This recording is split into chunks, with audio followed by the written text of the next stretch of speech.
Okay, ayan na po. Gagawa po kami ngayong umaga ng chicharong bulaklak. Ito po yung chicharong bulaklak namin. Ano?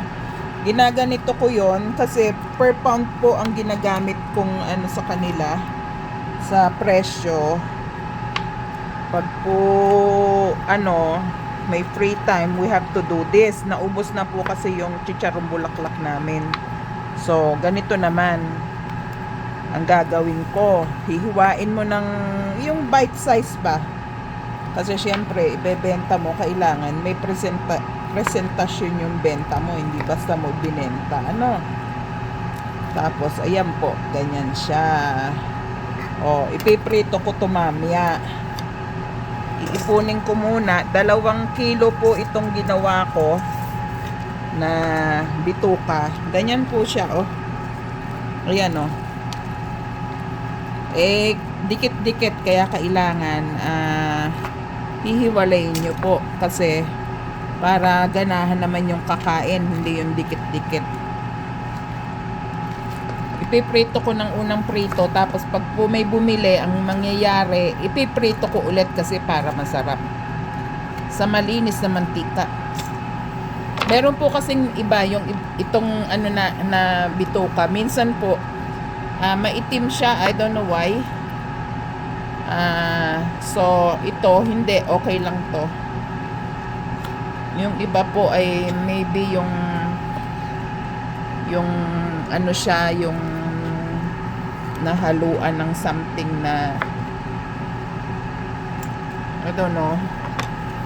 Pag po ako may ginagawa, minsan ang hirap pong magsalita kasi focus po ako dun sa ginagawa ko. Miski sa pagluluto ko, pag ako nagluluto, hindi ako iniistorbo ng mga staff namin kasi alam nila na ayaw ko nung ganon. Gusto ko nakafocus ako sa pagluluto kasi hindi ko po, pakiramdam ko hindi lumalabas yung masarap na lasa pag hindi ako nakafocus. So pag luto ng luto si Tita Rose, minsan hindi po ako pwedeng istorbohin nila dahil focus po ako sa pagluluto. Kailangan po laging nagpo-focus tayo. Ganito lang siya. Hihiwalay-hiwalayin nyo kasi para naman maganda. Wag naman yung basta hiniwa nyo lang. Ayan, ganyan po paggawa ng pera. Hindi po tayo dapat nag-inarte. At saka yung mga restaurant pong iba, kailangan nagtutulungan tayo, ha? Wag tayo yung nag-aaway-aaway. Nako, hindi maganda yung ganon. Masama yung ganon. Yung nag-iinggitan or nag-aaway-away. Tandaan nyo po, tayo ay may kanya-kanya tayong mga customer na ibinibigay ang Panginoon. Ito medyo mataba siya. Depende rin po sa pero pag mataba ay ganyan ang gagawin natin. Hihiwa-hiwain natin. Hands-on po kami lagi sa mga pagkain namin. Pasensya na po, pero ito po kami. Hindi po kami, ako sa kitchen ko, hindi po ako nag-hire ng, hindi ko kamag-anak kasi mahirap magturo.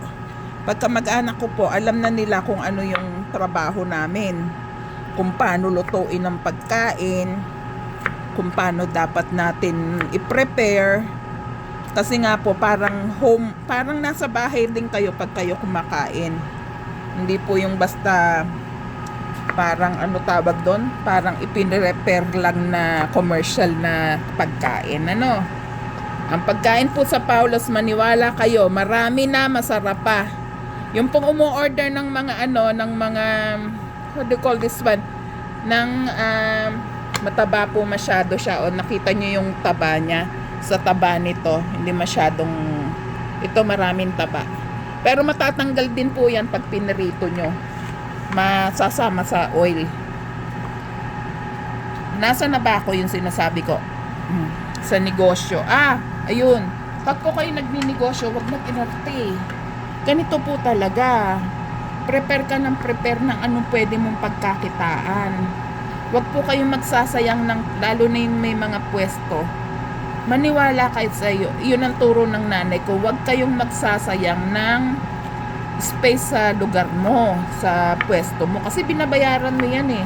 kailangan lahat yan kumikita, yung lahat ng space mo. Sa amin po sa Paulos, mabili po ang crispy pata namin dahil sa mga customer po naman talaga. Pero meron, hindi po natin pwedeng yung iba hindi napiplease. Pero bihirang-bihira po, hindi po yung marami. May tao din na minsan hindi naman niya gusto yung ganong klase. Pero karamihan po ng mga customer namin, lalo na yung mga regular, they always crave for crispy pata. Mabili po sa amin crispy pata, crispy ulo, tapos kare-kare. Natutuwa sila kasi pag umorder sila, nabusog na sila, hindi na makakilos. Minsan sasabihin na, tita, hindi na kami maka-move on dito Sabi ko, okay lang yan. At least, naubos na yung, nabusog na sila, 4-5 tao, may uwi pa sila. So, ganun po talaga. Ang Paulos ay talagang pang-pamilya pong kainan. Meron din kaming combo meal na pang-isahan lang, pero marami pa rin siya. Kaya, itry nyo po ang Paulos, ano? Pero, ang masasabi ko, itry nyo rin po ang ibang mga restaurant. Meron po kaming mga how do you call this one? Yung pong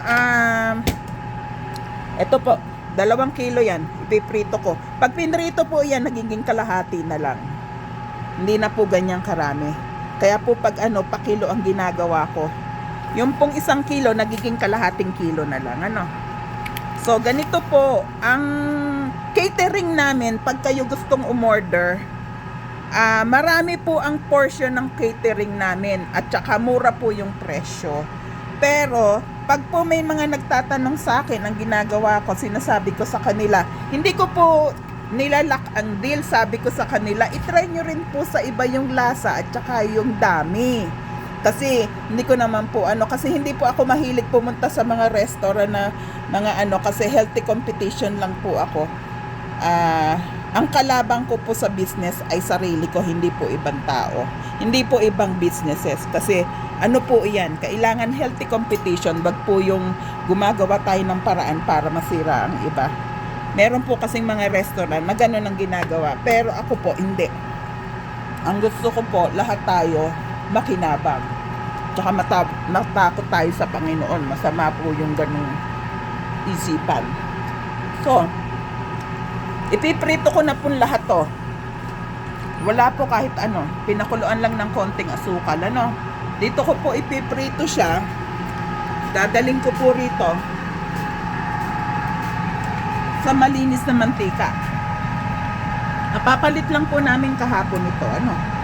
Normally po ang mantika, ang commercial na mantika, commercial kitchen, mga 3 days po ang palit ng mantika. Lalo na sa amin na lagi kaming gumagamit ng deep fryer.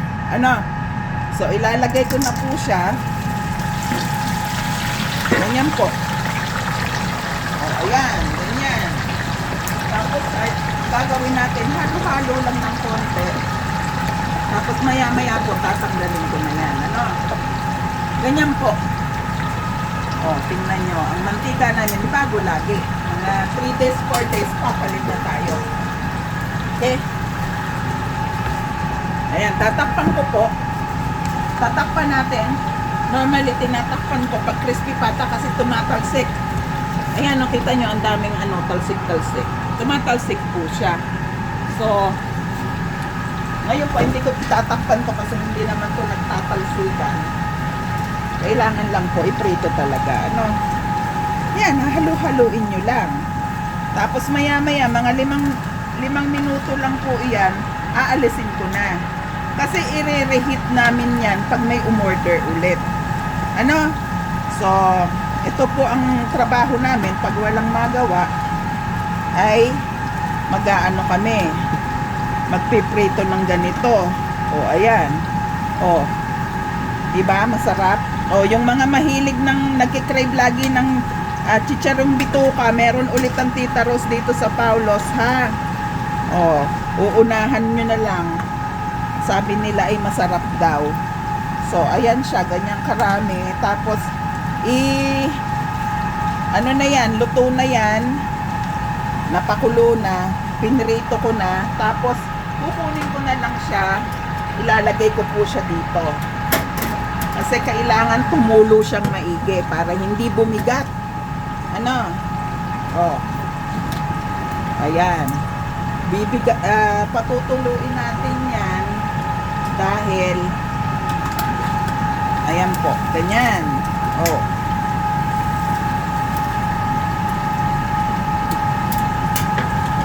Ganyan po ang trabaho natin. Kailangan tumulong maigi yan para hindi bumigat ang bituka. Oh. Tapos pag i-weigh natin yan per grams pag may bumili. Oh, per grams sa harap ng customer, i-weigh natin para alam natin. Tapos pagkatapos nun, pag na-weigh na siya, iaano na natin siya. Ibibigay sa kanila. Ang problema po kasi pag ganito, lumiliit siya, hindi na siya yung katulad ng dati. Oh. Do we have that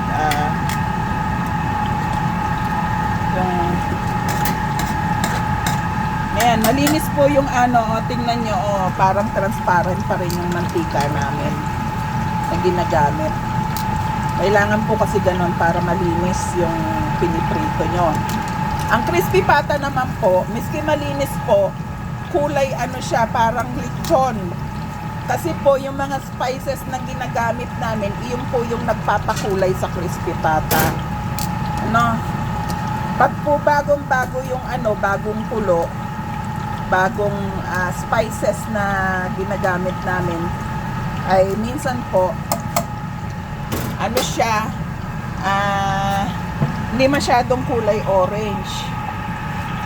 So, pag pangalawang kulo po, yun, talagang nagkukulay orange siya kasi yung pong spices kumulo ng kulong-kulo. Hindi naman po pwedeng pakuluin mo ng walang laman. O, ganyan po. Ayan. So, tapos na siya. O, ilalagay na po namin siya dito sa tuluan. Ayan, o. Tapos na. Ganyan po ang Paulo's Dine-In namin, o. O, sige, next time ulit ha, Tita Rose from Paulo's Dine-In. Bye po. Tandaan, magtulungan, hindi nag-aaway-away ha. Bumili din po kayo sa ibang mga restaurant na Pilipino dito sa Calgary, Alberta. Masasarap din po ang tinda nila ha. Mababait din katulad ni Tita Rose. Sus, totoo kaya? Okay, totoo kayang mabait ang Tita Rose. Mabait naman po ako. Okay, bye.